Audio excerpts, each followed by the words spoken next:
Good morning, this is Roger. I just want to do a quick video. I've done a blog this morning. It's likely to be the last blog I do for a while because I'm off to back to the UK on business for several weeks. And I've wrapped up my research of the last 6 months. And this blog is a triangulation of that research and triangulating back to sources going back as early as 1995, which is quite usual on the internet because back then it was mainly chat boards and not websites in quite the same way that we have them today. So this is my YouTube channel, which there we are. That shows that I'm live. I'm just going to check that this is coming out.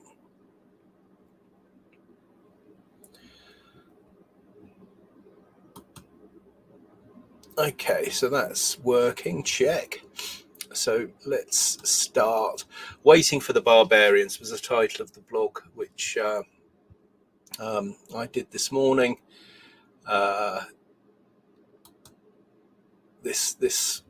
This blog here. There'll be links in the description. So, Barbarians at the gate, from flagging false positives to false flags. And there's a picture in Reuters of Boris Johnson with the chief of the UK Armed Forces. So he's an admiral who's an academic. I mean, he's not like a proper sailor, as it were. But obviously such a posed shot and all the rest of it. It seems appropriate with that idiotic image of Boris trying to look statesman-like. I'm going to read the last few stanzas of the Waiting for the Barbarians poem by C.B. Cavafy. Why have our two councils and praetors come out today, wearing their embroidered, their scarlet togas? Why have they put on bracelets with so many amethysts, rings sparkling with magnificent emeralds? Why are they carrying elegant canes, beautifully worked in silver and gold? Because the barbarians are coming today, and things like that dazzle the barbarians. Why don't our distinguished orators turn up as usual to make their speeches say what they have to say? Because the barbarians are coming today, and they're bored by rhetoric and public speaking. Why this sudden bewilderment, this confusion? How serious people's faces have become. Why are the streets and squares emptying so rapidly? Everyone going home lost in thought. Because night has fallen and the barbarians haven't come. And some of our men just in from the border say there are no barbarians any longer. Now what's going to happen to us without barbarians? Those people were a kind of solution.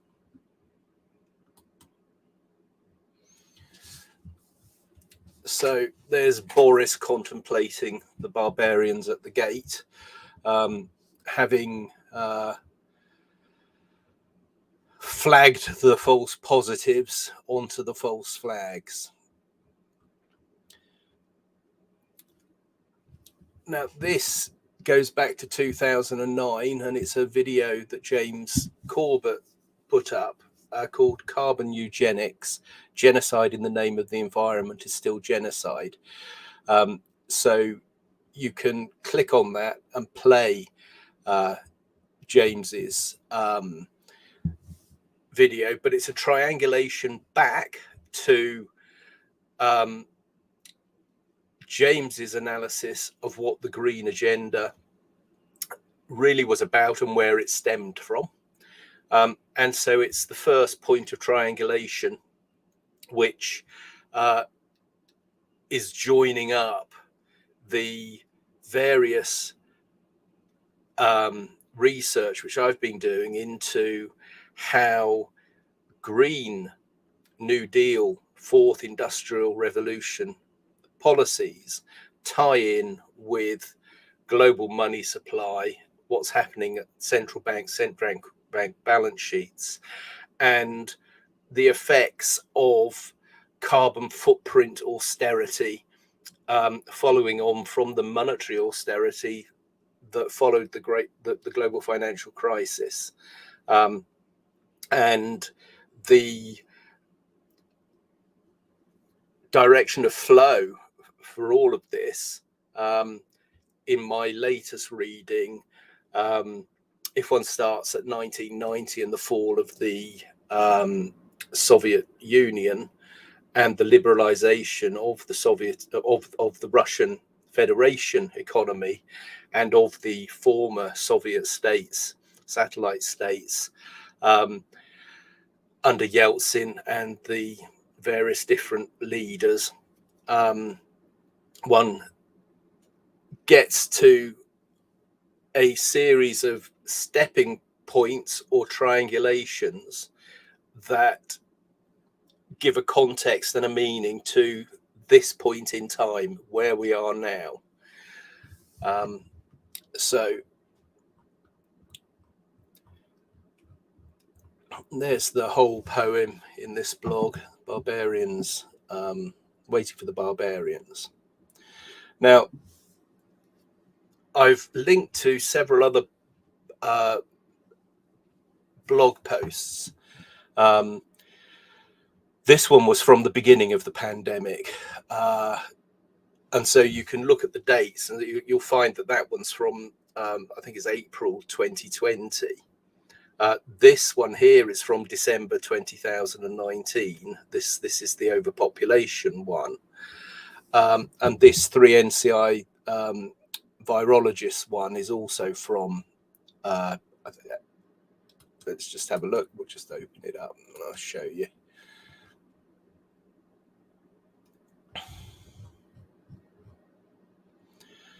Yeah.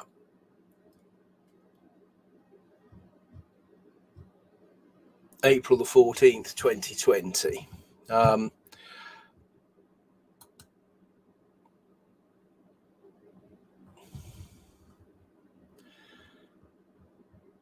And this one is a blog I did actually saying that the COVID-19 vaccine narratives, I think, have become more of a distraction, and that getting back to looking at the debt government 21, what we're really looking at is a new variant on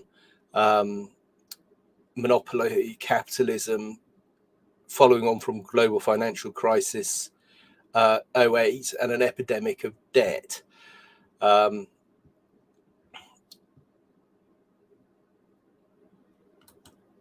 that was from December the 2nd, 2021. So at the beginning of December, I'd spent a good few months, in fact, a lot of the pandemic, reading into green policies, seeing how they affect my own sort of field of business operation. That's environmental social governance and green bonds and the green narratives around the construction building industry and things like affordable homes. And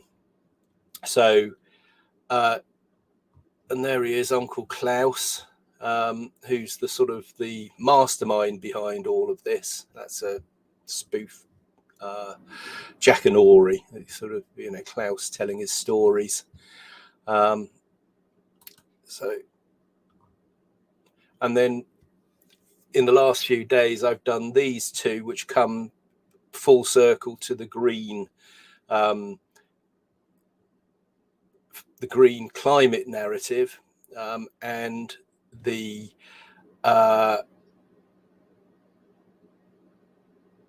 this is a vaccine narrative. You can click on them and see what the points are, but the point is that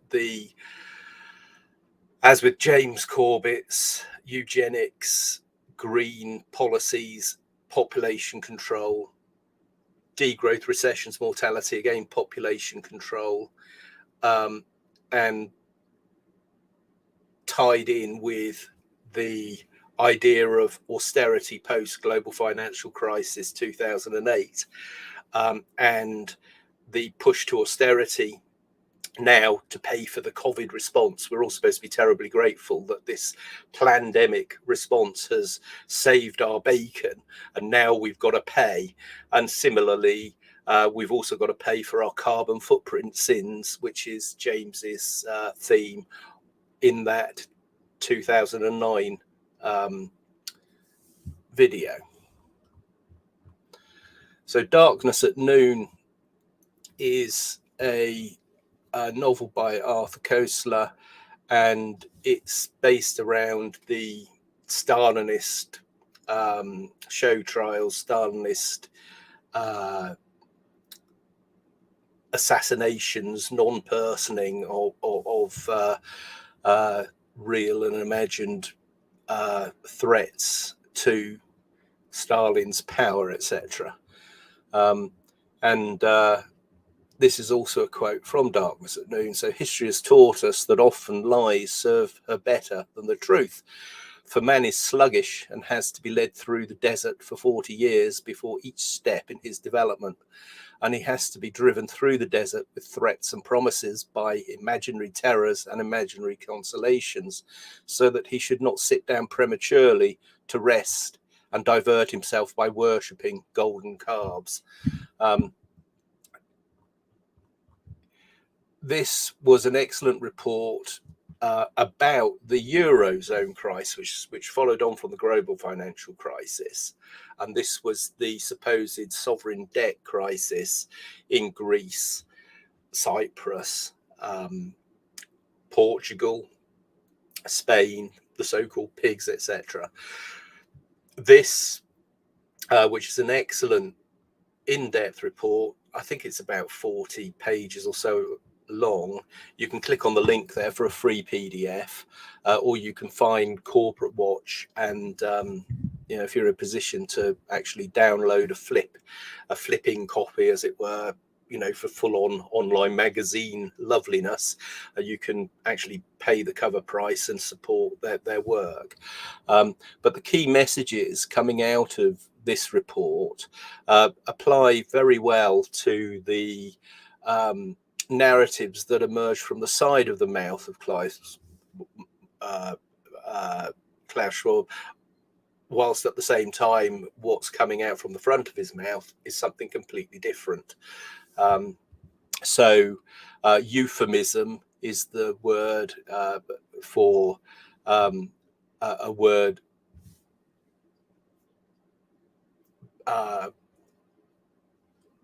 obscuring a taboo subject. So here we go. So key messages. This is the Corporate Watch False Dilemmas report. So based on myths and false dilemmas, the mainstream narrative around the crisis still dominates discussion.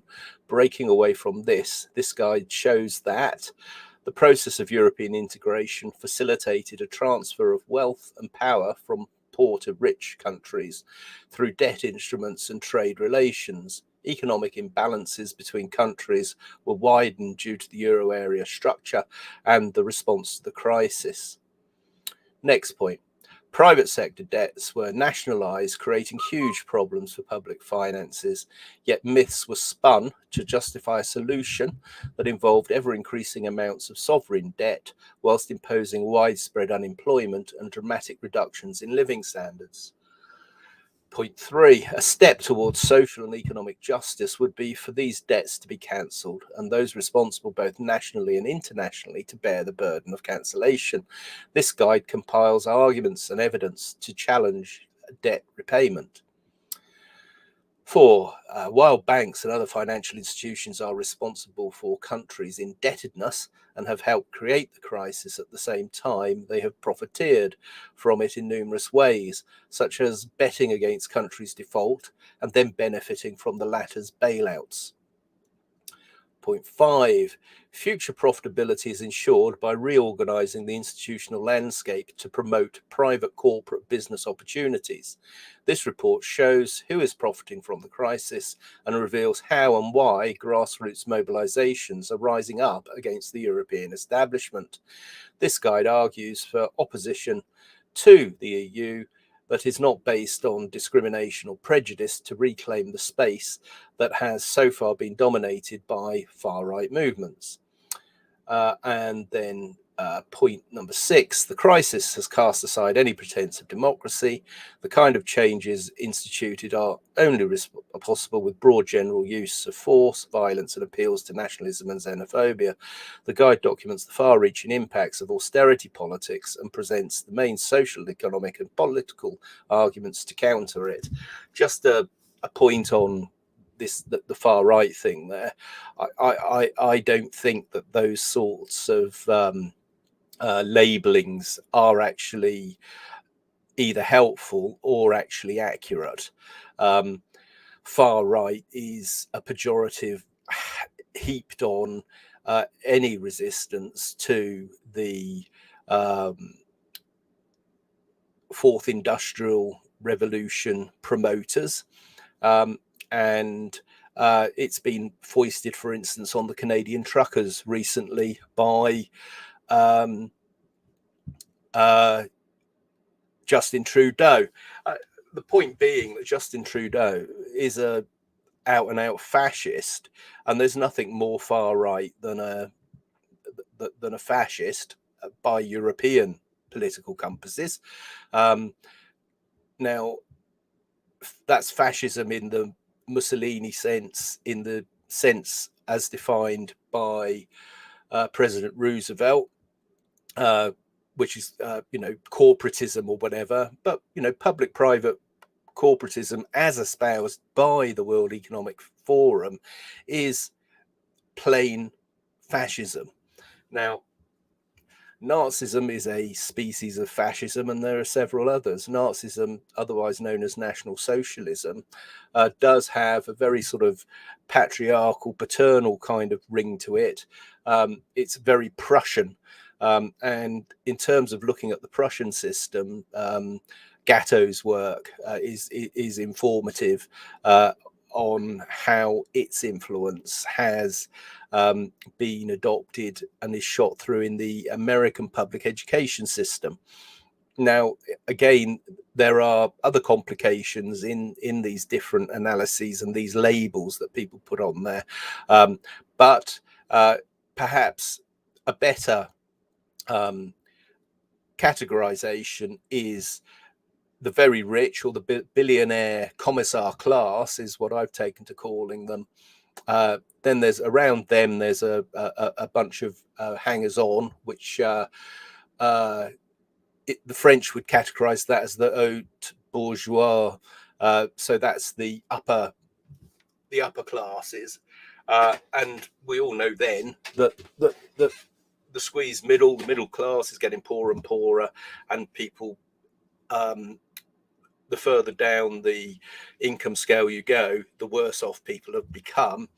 This is in developed countries, and it's a different set of political and life realities in emerging market economies and developing or undeveloped economies. And the thing about these policies, these austerity policies, as I showed in my blog the other day, is that austerity in the West impacts on population and particularly infant mortality and mortality rates in the developing world. So if one interprets the vaccine injuries associated with the past couple of years with an almost targeted culling of the herd, as it were, there's a much more generalized pernicious effect on population in developing countries. So, in many respects, it's basically killing more than one bird with a stone, as it were. So yeah, all of that from far right. So anyway, next there's this document here. So much fourth industrial revolution, so much of the supposed Green New Deal, so much of the carbon trading and all the rest of it is predicated on the carbon dioxide control knob for planetary warming theory. Used to be called anthropogenic human-made global warming. It's now the generic climate change, or for the real fanatics, climate heating. And it's beyond risible now. It was, as James Corbett pointed out in the 2009 eugenics video, which I mentioned earlier, the leaks of the from East Anglia University, the so-called ClimateGate leaks, showed that there had been rather a lot of policy-based evidence making, and Michael Mann's hockey stick being the most famous egregious abuse of the scientific method and the practice of scientism, as it were. Now, this I'm just going to open it. You click on it, and it opens into this rather fetching magazine format that flips. And this is the sort of presentation you get with the Corporate Watch report that we just looked at. So computer models not ready for policy making. There is no climate emergency. And this is by Gus Berkhout, president of Clintal, The Hague, February 2020. So threatening the living standards of new generations is the true climate emergency. And it actually goes deeper than that, that there is a fanatical eugenics population control aspect to all of this. So that's still loading and hasn't flipped yet. So anyway, it does, and it's a very good right. So here we are. So let's just get back to the blog today. So there is no climate emergency.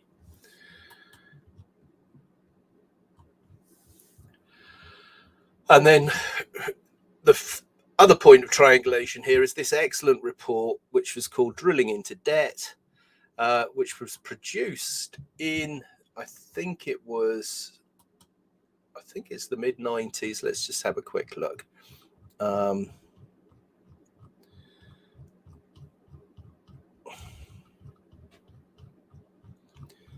When was this produced? Let's see if we can find a date.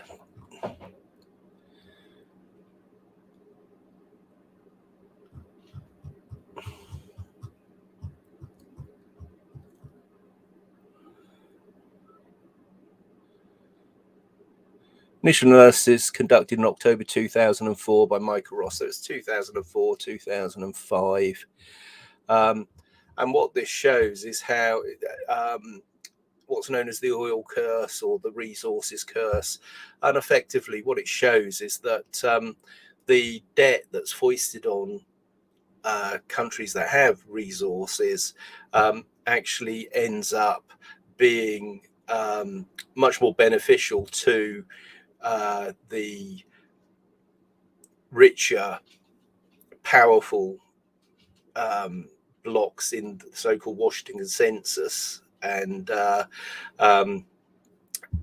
people end up actually worse off. And this is a very good analysis of how that process works.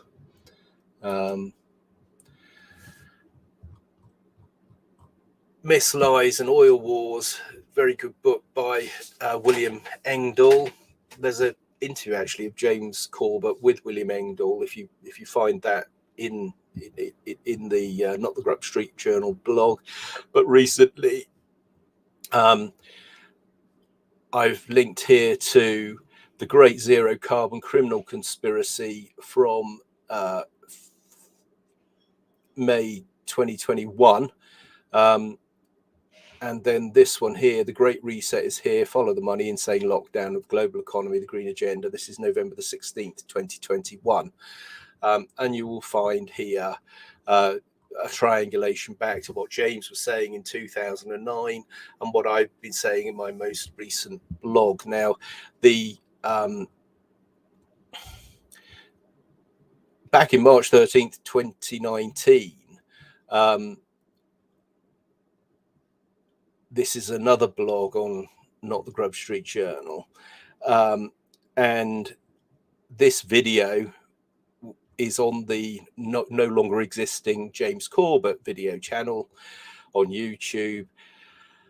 I used a Wayback Machine on the URL to find out which one it was, and it's this one, Mother Nature Demands Child Sacrifice. And this is from March 13th, 2019. James has a BitChute channel, and this is it here. It isn't streaming for some reason. That happens to other videos of mine on BitChute that you know, apparently just stopped streaming for whatever reason. And so it is actually embedded and does work on the embedded one off James's server. So that's Mother Nature Demands Child Sacrifice Propaganda Watch. And in the show notes here, you can see Why Big Oil Conquered the World, which featured in a lot of my blogs in December, and then Carbon Eugenics, which is the 2009 coincidental with the University of East Anglia Climate Gate emails. So again, it's another point of triangulation. Then if you put big oil in the search parameters of this blog, these are all of the you know, well, this is the first page of blogs that come up on that basis. So still about oil, weapon dollar, petrodollar coalition, differential accumulation when big energy and big data collide. Now that refers to two Israeli economists who have been studying something they call differential accumulation, and how the boom and bust cycles are leading to greater and greater consolidation and centralization of wealth. And that's a graph from there's a blog called the Real World Economics blog, and so you can look at those, and again, it's bringing in the importance of hydrocarbons, oil, gas, coal, to the amount of energy that supports both the agriculture and the general standards of living available and aimed for. So available in developed countries rather, and aimed for in developing countries and undeveloped countries. So that kind of brings it then full circle. And I reviewed a book by a guy called Stuart McIntosh the other day, and again, just to hammer home the point here, the purpose of the fourth industrial revolution is to stymie the development of energy resources and to control population and growth, and to instigate rapid population decline. Now, Build Back Better, Going Direct, and Fourth Industrial Revolution, they're all political slogans for the Trilateral World Government Party, which represents only the hybridized elite billionaire class and their lackeys. Differential accumulation is their only concern, and also, of course, population control. McIntosh's book shares the following quality with Carey: it is an apologetic, a polemic, a narrative. Carey's is better disguised, though. McIntosh's brand of green fascism has emerged fully now from behind the curtain. Let the discussion of the facts and the science commence. And I dubbed the process of the last 2 years COVID-stroika. So there was glasnost and perestroika in the Soviet Union in the run-up to the dissolution of the Soviet Union, and then the liberalization that followed on for almost a decade, which was disastrous to the people of the Russian Federation and disastrous to many of the former satellite states of the Soviet Union. So this meme here, which I made, the Yawning Heights, is a satire on the overarching centrally planned Soviet state, and by a guy called Alexander Zinoviev.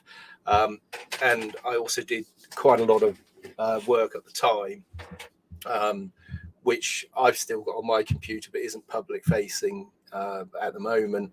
Neeson and Belchin, the people who I just referred to, who coined the term differential accumulation, brought out a paper or a book called Creorder Out of Chaos, and updated a paper towards the end of 2020, actually showing how basically what happened to the billionaire class. Their wealth went up massively as the entrepreneurial class and smaller companies, businesses, artisans, whatever, really struggled. So a further massive transfer of wealth, centralized control into the hands of a group of men associated with Klaus Schwab, associated with the Trilateral Commission, Chatham House, the Bilderberg Group, the Davos set, the World Economic Forum, Council on Foreign Relations, and various other institutions around the world that have been funded by the large so-called philanthropic foundations, famously Carnegie Foundation, Ford Foundation, Rockefeller Brothers Funds, Bill and Melinda Gates Foundation, countless others. UK column did a bit about the Ahmadiyya Foundation, who've done a lot of work on identity, digital identity. That's based on the eBay billionaire fortune. And they've also been involved with Aadhaar in India. So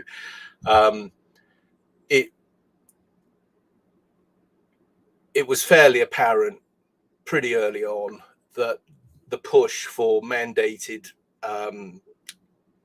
shots and passports showing that is a drive to digital passwords for digital identity for central bank currencies, but ultimately for rationing carbon footprints and actually rationing the effectively completely controlling people's access to the necessaries of life, and effectively through your carbon footprint, your annual or your daily take of calories becomes a prescription as opposed to a matter of personal choice. And that goes back to what James was saying about how the control freakery associated with the elitist eugenicist agendas and the pseudoscience that all goes with that, which is encased in the whole idea of carbon footprints and so forth.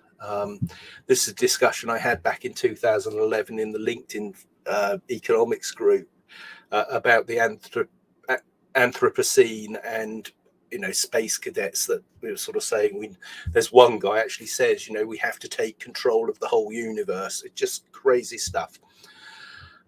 So that's that blog. And so moving through, the very earliest triangulation is to Richard Moore's blog back in December the 8th, 1995, when he talks about the double speak of the New World Order.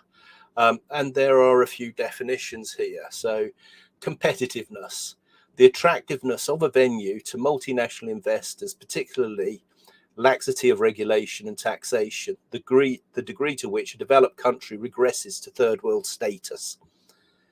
Democracy, a government with a competitive party electoral system in which multinationals are able to exert effective influence.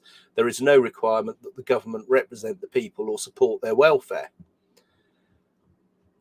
Free trade, the systematic destabilization of national and regional economic arrangements by means of treaties such as GATT and NAFTA in order to take economic decision-making as far as possible from any democratic process and centralize global economic control in the hands of the corporate elite. Privatization, the theft of citizen assets by corporate interests achieved through discounted sell-offs of intentionally undervalued public properties, the creation of new investment opportunities by means of dismantling publicly owned services. Reform, the modification or replacement of an existing economic or political system so as to create new corporate investment opportunities.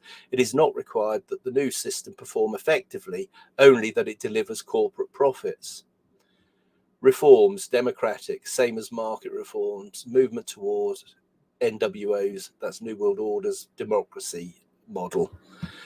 Let's just read this. The adjective democratic is used with market reforms when they occur in a country known for its human rights abuses, presumably to imply that the reforms may somehow reduce those abuses, which is only occasionally the case.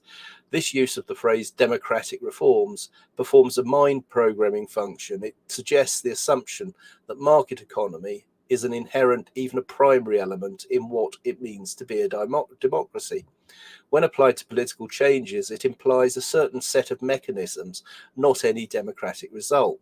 Even if a culture had an effective form of democratic governance before, and even if the new Western-style political parties, often covertly funded by foreign interests, are slanted toward elite minorities, the reform is nonetheless considered to be a clear victory for democracy. So that's written in 1995, and Richard Moore explains in an interview with Sue Cipriani on Stepping Out of Babylon, and this is an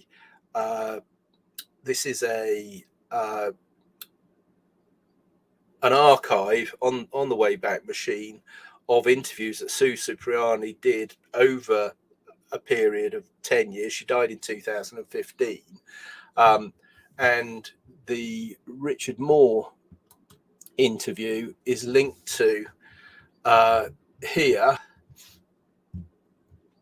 in this blog, which I did in March 2019, and Sue interviewed Richard about his book Escaping the Matrix, How We the People Can Change the World.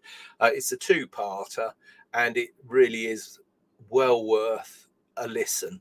And when I first moved to Sweden in 2010, I embarked on an intensive study of economics, philosophy particularly, but also the web culture, which was much more thriving then and not nearly as corporately controlled as it is now. And so the institutional memory, the community memory, the cultural memory of the whole of the internet is something that should concern us all. And so I'm always at pains to reblog posts from my friend David Malone's Gollum X1V blog. David and I were talking the other day, and I was talking about the importance of the cultural memory of the internet and how the just the change of codec from Flash to HTML5, for instance, has taken a lot of previous videos out of existence. Now, in the 1980s, 70s, 80s and 90s, there was a lot of videotape which wasn't transferred to DVD. A lot of DVDs still haven't found themselves on the internet, and artificial intelligence is nothing of the sort, in that it has a very limited access to the cultural memory of the internet.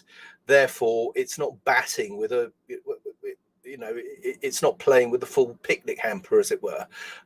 It's short of the sort of institutional memory, the corporate memory, the continuity of cultural memory that actually resides within all of us, and reaches back through our contact with previous generations, like mine with my parents, my grandparents, their parents, so that's my great grandparents, and so on backwards. The sum total of our cultures and our cultural memory does reach back several generations, and the what we are and how we are is not a temporary thing. It's not something. Our human nature, our gut instincts reach back a lot further than the last TikTok video or the last Google above the fold search that's done. And that's a really important point. So here we are. So the Corbett report, that's the embedded Mother Nature demands child sacrifice. And then as we come on, this is a reblog I did in January 2019. Basically, I reposted a guide to arguing with bankers, which was posted in 2011. The blog link is here by someone called Matthew R. and Richmond. And this is the kind of the historical revisionism of what really happened in 2008, who really caused that crisis. And my work over the past 6 months, I think, points categorically to the repo spike in September 2019 was the starting pistol for the response to whatever happened in the winter 2019-20 flu season. The response to what turned out to be a non-pandemic was about actually shifting the banking system onto a new footing, and the banking system had become increasingly rickety again from 2016 up to 2019. And if you look at the oil price curves in relation to other implosions of the world economy, you'll actually see that the what's happened in the last 2 years represents a controlled demolition of the little guy and a building up of the big guys, and the post-COVID response that the fourth industrial revolution will bring, unless the zero carbon policies are ditched, is going to lead to a massive austerity. And that's a political choice. Austerity is always a political choice, but austerity as a political choice for population control fanatics is a wonderful choice for them because it has plausible deniability. And what I've been demonstrating in my previous blogs, I think they demonstrate that that is the route which Mark Carney is actually interested in taking. And I hope I'm wrong. And as I say at the end of the Barbarians blog, let the scientific discussion begin. Let's get these things out in the open, and let's have that debate. This is another video which I sort of retrieved from Room 101. It's called Fixing Money, and it's a brief introduction to how the monetary system works. So let's just go through these other tabs to wrap this up.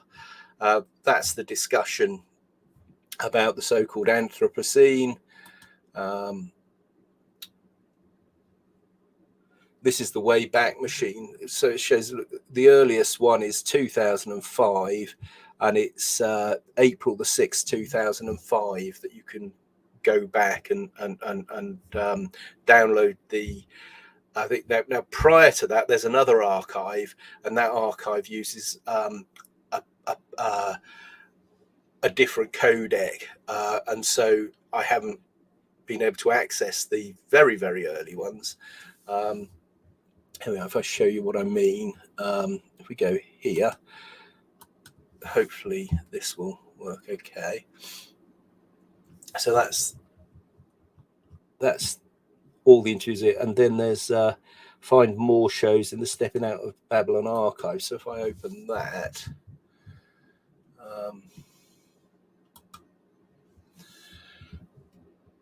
so does this give us dates? Pacifica archives of older shows, page October 3rd.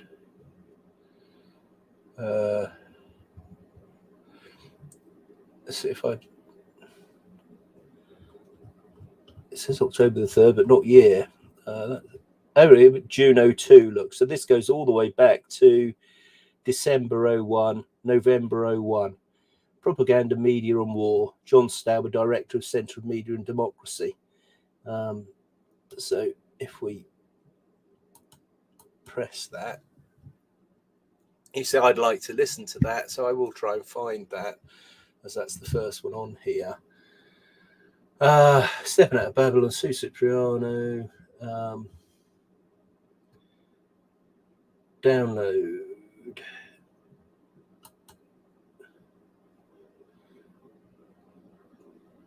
Yeah, see, it's not there. Anyway, I'll try and find that, but this is the problem, as I say, with the internet's cultural memory is affected by that sort of thing. So that's a demonstration of that point. Right, so I did a streamed discussion with John Hearn, who's a monetarist economist at the City University, and one of the word clouds that I did is actually the word cloud of an analysis of Richard Moore's blog. If I just here we are, Richard Moore's tag crowd, and you can see this, the sorts of things, the most recurrent or the most repeated words or subjects that give an idea of what they're talking about, and that stretches back to 1995. So in terms of internet cultural memory, you know, that's pretty much as far as you can go. With things like Pirate Bay, you can find DVDs and in some cases VHS tapes that have been digitized, going back, you know, quite a long way, but they have to have been digitized, put across to digital. In fact, the Alex Jones Infowars channel, one his former partner in all of that is actually trying to digitize the VHS back catalogue of early Alex Jones shows. Whatever you think of Alex Jones, that is an example of how to deepen and strengthen the cultural memory of the internet. We've got to stop with this Room 101. Room 101 is famously where Winston in 1984 worked in the Ministry of Truth, and Room 101 is where all of the shredded stuff went or whatever. So that's that point. So dialogue with a monetarist, both read the Bible day and night, but I read black and you read white. And that's basically the last line of William Blake's The Everlasting Gospel. This is a discussion I had on 5G at Glastonbury, which again, in terms of cultural memory and all the rest of it, and people revising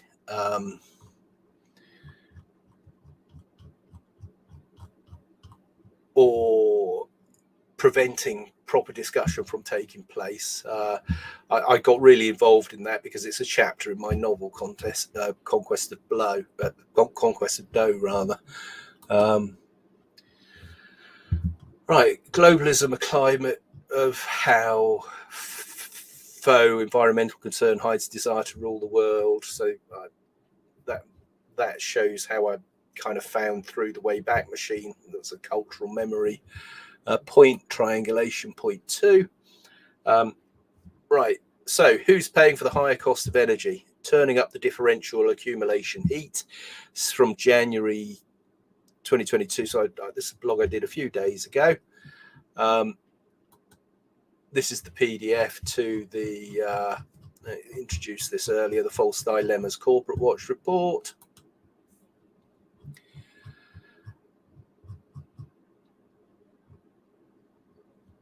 So this is from November 2020, and I love this poem. This is a bard called Kelvin Oberon, and it's a really amazing poem that is. And this is a long blog I did on the 1st of April 2020, talking about free will and liberty as opposed to determinism. And determinism and control freakery tends to be the go-to philosophical touchstone of hard determinist, degrowth, eugenics, Club of Rome, fanatics, and you'll find lots of them on the Tim Morgan Seeds blog these days. So that was a talk I did, Say Yes to Life, Free Will and Liberty, which quotes and looks at the documentary film The Last Druid, which is from back in 1985. So again, internet cultural memory. And of course, the memory hole is there to constrict our thinking and not allow us the context to critically examine suggestions currently being put forward in the there is no alternative Tina narratives of people like Klaus Schwab. And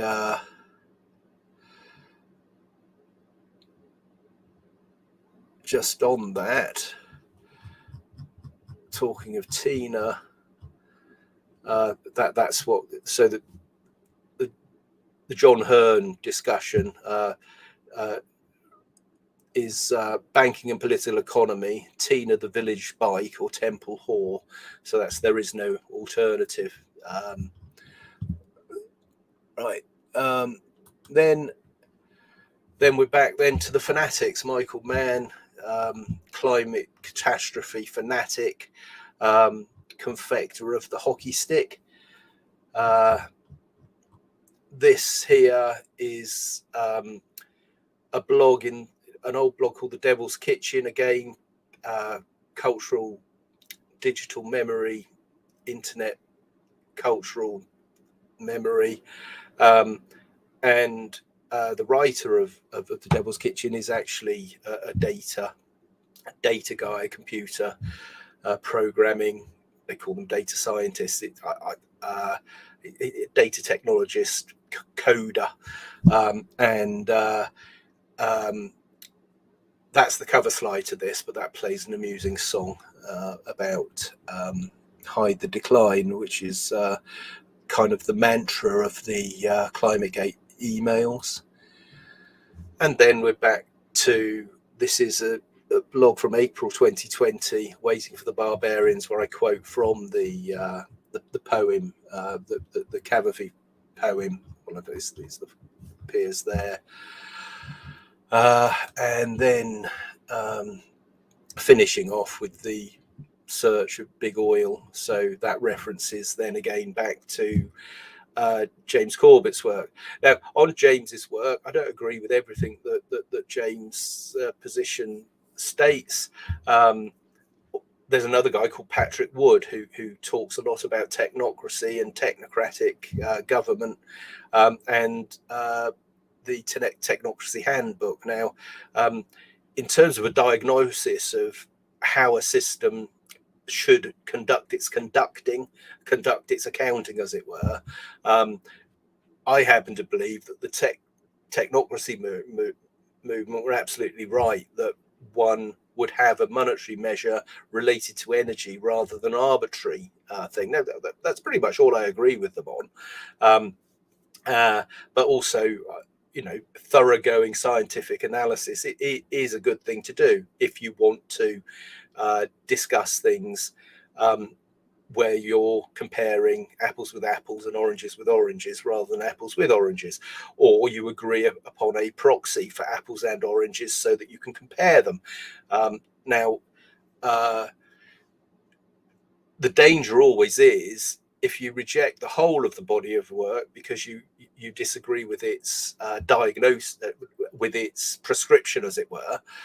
So, for instance, I don't agree with the prescription in the Communist Manifesto, but a lot of the analysis that Marx carried out, including Das Kapital, a lot of that analysis is very accurate, and we can learn a lot with it.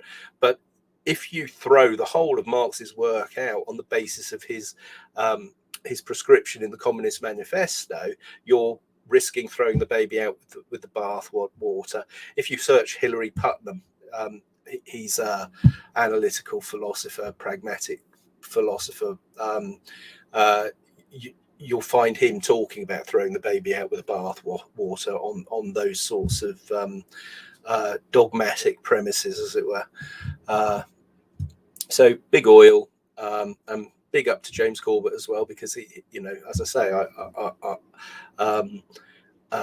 his analysis is always excellent. His show notes are always excellent. He always links to things and is open to discussion, and that is a wonderful thing.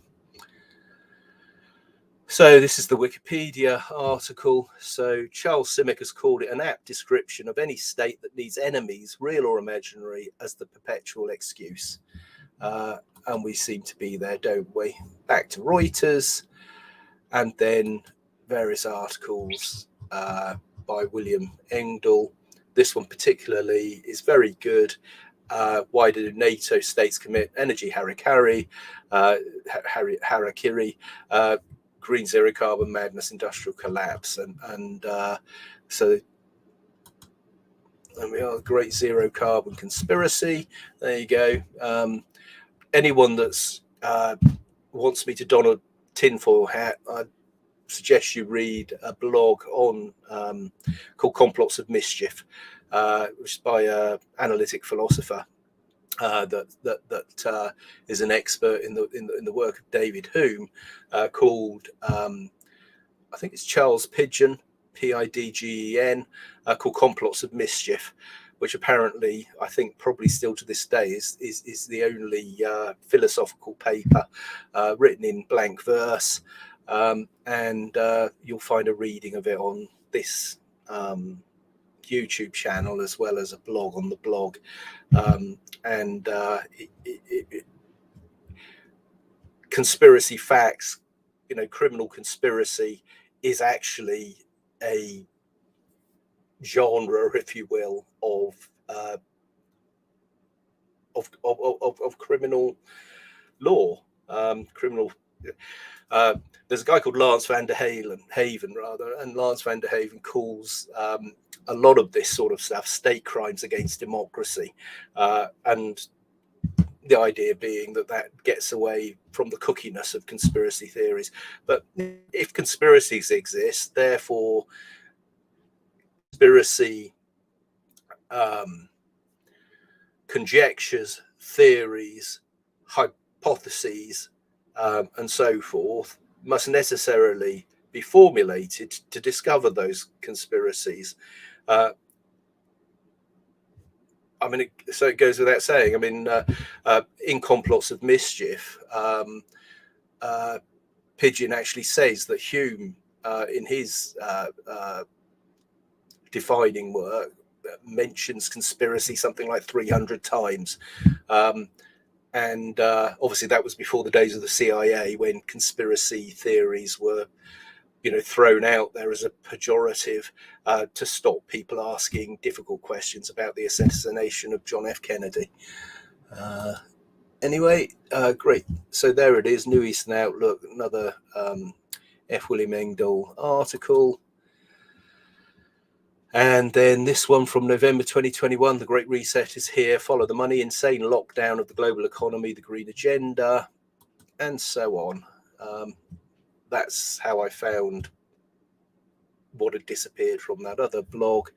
So again, that's another point about triangulation, internet cultural memory, and why artificial intelligence is nothing of the sort.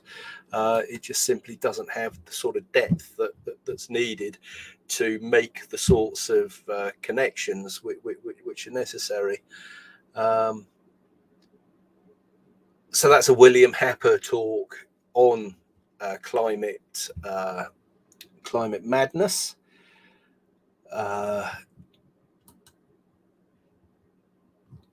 And then we're back then. So this was the PeakX blog that I did, which triangulates through all of these various points as they apply to the book by Stuart McIntosh, this guy here. So you'll find that. And then let's just read this slide here. This is William Happer saying, I got it right. Today, the solitary inventor tinkering in his shop has been overshadowed by task forces of scientists in laboratories and testing fields.